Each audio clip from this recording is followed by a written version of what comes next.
Hello, you wonderful people, and welcome to another episode of Crime Centric. This being a show where we talk about crime dramas that I watch. For today's episode, I'm going to talk about the season premiere of The Blacklist, a great season premiere. A lot of interesting things went down, so let's break this down. Obviously picking up not really right, where the season 6 finale left us, but we have Reddington. He's like in a bed and everything. I was like, whoa, looks like Reddington got messed. I thought it was just so interesting because I was like, whoa, how are they going to go, I was like, wait, what happened to him? I thought we were going to find out, okay, this is where it kind of starts, and then we go back and kind of fill in the blanks of what exactly went down, but it seemed like he didn't remember, and then it kind of gets revealed, oh, he's paralyzed. Like, whew, that's rough.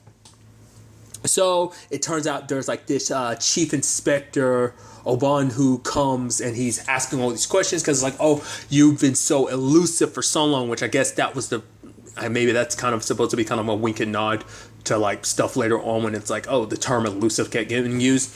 But it's like I've been chasing after you so long, Reddington. I want to know about Katarina, because that's why I think it's just so interesting. Because it's like now, I guess that should have been a surefire thing too. Of why are you asking about Katarina out of anything? Why aren't you just arresting me? Why? I mean, I guess because obviously there's people coming after her anyway. So it's like his reasoning, I guess, is justified, so you wouldn't think too much of it. But it was just kind of interesting that you jump right to Katarina, even though you have one infamous Raymond Reddington in front of you. Kind of feel like most people kind of chalk that up. So the fact that you're adding in Katarina should, I guess, been a dead giveaway, maybe in certain regards. But anyway, so that's all happening. The FBI finds out about all of this because Reddington called a number knowing that it would lead to is a special number that's called when he gets arrested.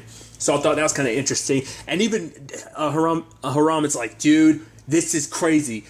Something's got to be up. The fact of the matter is Mr. Reddington gets arrested back to back like this. And then you have, gets, caught back to back. And then Liz has to be like, yeah, but he wasn't caught the first time. He was arrested.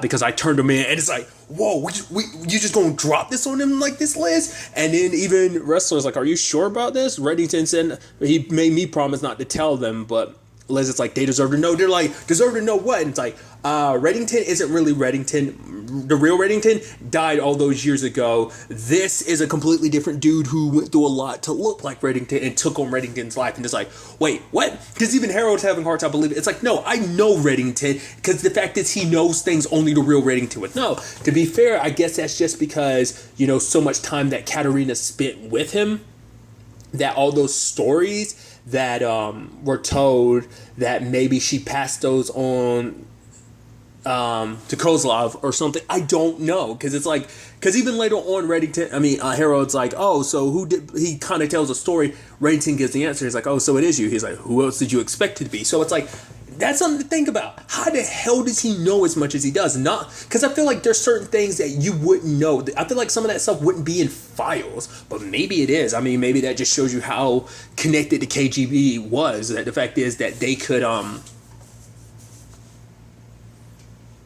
even back then, get that type of information on hand. And the fact is he memorized it. But to be fair, maybe that kind of plays into it. Maybe that kind of shows you his mental fortitude. That the fact is that's why he kind of tells those long stories every once in a while, kind of talks about past events and stuff like that. Maybe by having, maybe he attaches certain memories he's supposed to have as maybe that's what it is. Maybe those are mental exercises for him to remember everything he's supposed to remember about being Reddington. Because he has to be on the ball. He can't slip up because, he's kept this up for over 30 years. That's something that I didn't even think about till now. Just how crazy that it is to literally take everything there is to know about someone else's life and make it your own and make it yours for 30 plus years. That kind of plays into the plot a little bit later on, but we'll get to it soon enough. But but what's really incredible, because I had a feeling like something was fishy. I was like, this is something about them pumping him for information. It turns out to be the case, but then it goes beyond that, because it becomes literally the entire hospital is fake. I'm like, I didn't expect that. And at the same time, I'm like, why is she? Because they're asking about Katarina, but I'm like, Katarina's there, so why would she care?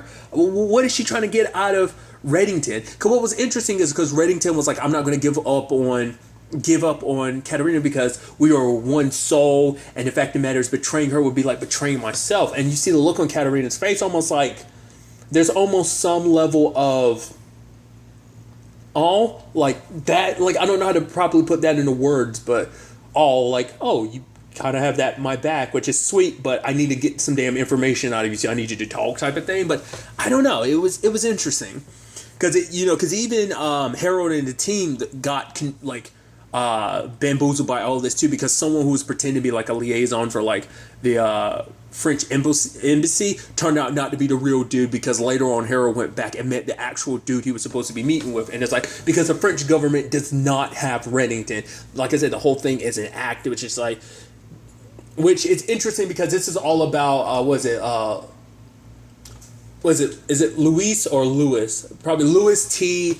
Steinhill, which is like is an anagram for the illusionist. So I'm like, that's interesting. So this is kind of his thing. It kind of reminds me of the TV show Leverage, of like how extravagant their things would be. It kind of reminds me of something similar to that. I recognize that actor. I can't remember like who plays Owan, the chief inspector. I was like, I know him from something. I feel like it's Justified, but I feel like there's something else I know that actor from.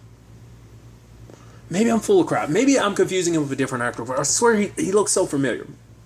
Regardless. So that's all going down. I love Reddington slowly piecing things together, be like, yeah, something's just not quite right. Because at first, it's like the security camera, he notices that. He ended up taking like a nurse's phone or whatever, and then he couldn't get into it because of the password, but he looks at the background, and it's a background of that person with like his kid or something, and it's like baseball, and it's like, I'm supposed to be in Paris. What the, okay. And then, he blocks out the camera with the alarm clock, and Nurse Mila comes in and everything. It's like, oh, just turn that music. Oh, turn that music up. Oh, he's like, what the hell is going on? Turns out he's not actually paralyzed. They just been injecting him with like blockers to make it seem like he is, because I was like, that was interesting. So setting that whole thing up, struggle over the gun, he gets it. He's not going to kill her. It was interesting too, because like later on, like, it's like there's a whole story about like, okay, you wanted me to tell you, right? And Obanda's like, yes. He's like, about Katerina? He's like, no, about the other time I was paralyzed, which I thought that was kind of an interesting story in itself, of like, oh, because that's why he wasn't too worried about it, because Reddington was like, oh, I've been paralyzed before. And like while Oban was walking away, Mila was smiling and laughing a little bit. That's what kind of sold it. I guess that was supposed to be like, oh, like, hey, like, I guess that's supposed to bring, kind of make it so that Reddington and her had some kind of bond. I guess that was maybe what that was kind of lending itself towards. But nevertheless, so there's that. I love, like I said, everyone's still trying to process this whole thing, because Aram is like, okay, so he's running through the whole thing, and then Liz is like, yep, that's exactly what's going on, and he's like, you're going to need therapy, and now that I know all of this, I'm going to need therapy too. I love that.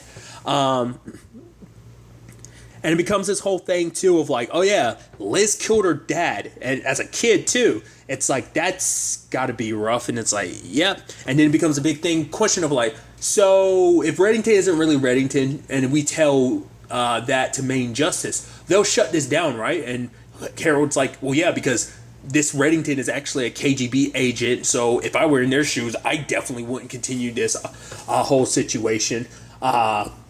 Which is kind of crazy when you actually think about it in the grand scheme of things. All of this death and destruction by a fake Reddington, not even the real Reddington. It's just, he's a good fake, So it's just kind of interesting, you just got to applaud like the pure dedication with all of this.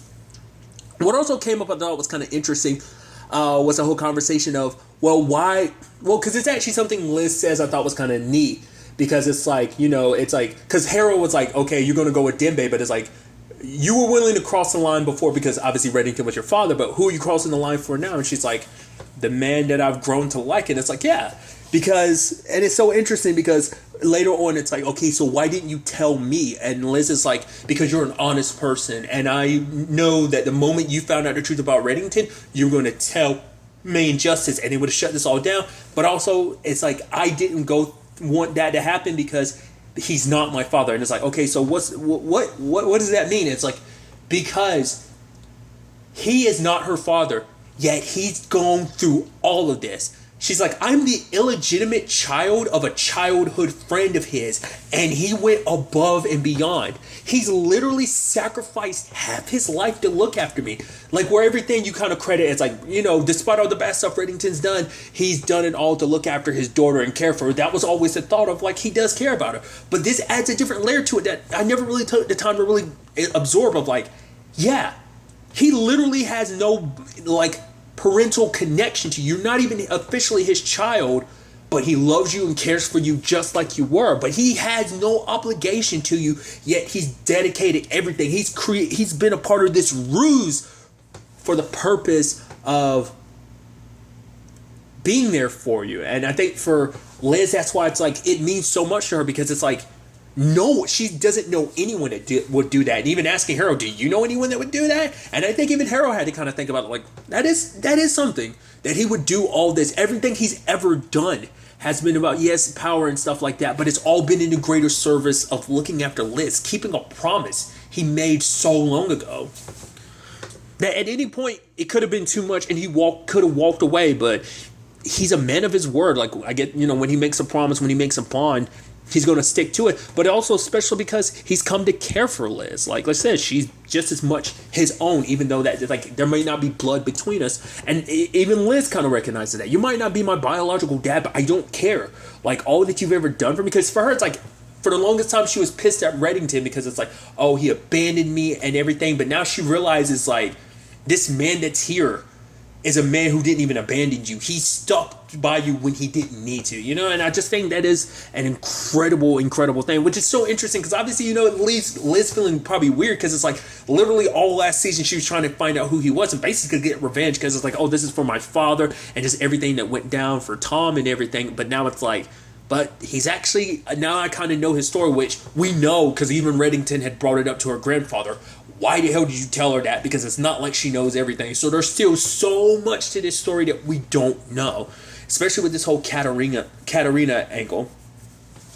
I do love that when Reddington brings Obond in, the illusionist brings him in and it goes, hey, you know, the fact of the matter is, you made a mistake by drugging me and making it so that you just faked my injuries. It's like, next time you want to pretend like my spine is broken, you might want to actually shatter my spine, you know? And it's like, oh yeah, here's this ketamine, this is going to knock you out. That's what I was knocked out with before. So, you know, someone about your size, don't worry, it'll just make you dream. Or it might kill you. I mean, I don't know. I'm not a doctor. You're not a cop. So I just thought that was kind of interesting. Reddington, of course, being Reddington, was able to kind of, you know, make his escape, but didn't last long. But seeing that it was Katarina behind all of this, you could see the shock and kind of dismay on his face. It's just kind of like, I can't believe it. So there's that. Just a lot to kind of process with all of this. Okay, so the whole thing is like, now it's no longer fake. It's like, okay, you know, you've seen through the plan and everything. All right, so now the torture is going to be real until you tell me what I need to know. But I don't get any pleasure out of it. I don't want to do this, but I need to. And so they're slowly draining the blood out of him. In fact, what's interesting is the nurse that pseudo helped him. She was more so forced, but the nurse that helped him, Mila, she's being forced to be the one to do this. And you can tell she kind of feels a little bad. Because I think for her, it's like faking stuff is one thing, but hurting someone intentionally, I think it's something she wasn't 100% signed up to do. So it turns into this whole thing of like, okay, she wants to know stuff, but it's like, what, that's why I'm like confused, because I'm like, aren't you supposed to be Katarina? Are you actually, because this whole thing was about exposing, because even they aren't aware of the FBI's connection to Reddington, because this whole plan was to also force their hand to make it seem like, maybe he, because even at the fake liaison dude that they were talking to kind of suggested, I think you guys work for Reddington, which obviously not necessarily the case, but you know, the argument could be and has been made that they do. So the whole thing is, okay, so if they're trying to figure that out, you know, why is that so important? I mean, to be fair, you know, Harold kind of points it out of like, a lot of powerful enemies want to take him down, so if they find that out, it could be used against him. But it's like, what would, you know, Katarina need that information for? Unless, like I said, this isn't Katarina. But like the moment he read up with her in the season finale, it was like, oh, it's Katarina. Not unless she got plastic surgery to look like who Katarina would be if she was older. I mean, that's literally why he showed up, because he thought it was Katarina. So it's like, because even the whole thing of like, oh, what about Keen? She keeps referring to her as Keen. So you would think maybe it's supposed to be some detachment. Because I'm about to say, like, you would think you'd have some other way to kind of say that if that was actually your daughter. So maybe I missed something, but maybe that actually is someone else. Maybe that really isn't Katarina and he just assumed it was. Or maybe it is. I don't know. Because, like, why else would you ask about Katarina if that's the case, you know? What is it that you're looking for? You know, because like everyone's hunting down Katarina, who has been in hiding for so long. So, like, if you know, do correct me. Is she really Katarina, or is it just like more lies in that she's actually? Because, like I said, they're pushing that whole looking for Katarina, so that makes me think that's not Katarina. I'm so confused. Either way, it's just okay. It's just a lot to take in. You know what's also interesting too, and I just couldn't help but think this. Noted her right hand man. It's almost like her relationship with her right-hand man kind of reminds me of Dembe and Reddington. Because the moment the guy was like, yes, boss, I'm like, does she have her own Dembe in a sense? And I would assume so, because that's kind of her right-hand man who handles kind of everything, it seems. So, obviously the big question too is, because obviously, like, you know, Elizabeth put it out there to Harold about not telling anyone else the truth about Reddington, but that does beg the question, like, is that going to come out eventually? Like, you know, well, because that must be the case of, like, because they keep using Reddington's name, so that I'm right there should be further proof that that's not really Katarina, right? Because Katarina would probably call him by his real name. Why wouldn't you after all these years or whatever? So the fact is, if that's the case, it's like, well, if you're not Katarina, who the hell are you? But it's like eventually that will have to come out.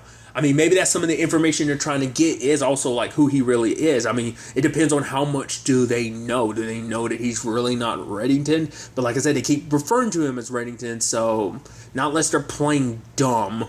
Like, not unless they know bits of it and they're trying to get the entire truth. But, you know, Reddington's very good at keeping his lips sealed. So even with him bleeding, but, you know, all that blood leaving his body is going to make him very disorientated. So probably a little more malleable to kind of get information out of, make him probably a little delirious, probably hallucinate and stuff like that. But, you know, he's kind of a tough bastard, you know, so we'll see on that front. But the fact is, like, it's out there in the open now with the whole team. So it's like, what's that new information going to do with, like, Harold and Reddington's relationship? You know, what is Haram going to think about all of this? Is Main Justice eventually going to find out that truth, and that's going to be an issue all in its own? I have no idea how this is all going to ultimately end up playing out. I am very, very excited to see what mysteries get revealed over the course of this season, what answers we get, along with what questions, because you know we're going to get some questions as well. So I'm very interested to see what this season has in store for us. I can't wait to see what the next episode, what goes down. But really, that's all I want to talk about. Till the next time we meet, be happy, be safe, love life to the fullest, and enjoy it. Good day and goodbye.